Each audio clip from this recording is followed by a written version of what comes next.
In today's tutorial, I'm going to show you how to change the delay before repeating character keys or keyboard keys on your Chromebook.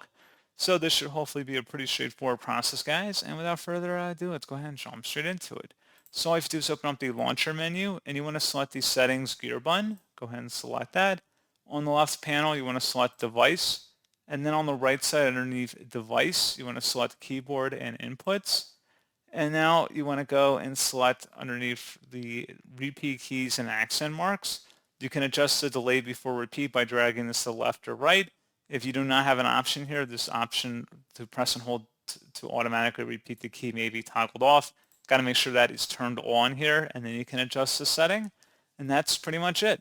So as always, thank you for watching this brief tutorial. I do hope that was able to help you out, and I do look forward to catching you all in the next tutorial. Goodbye.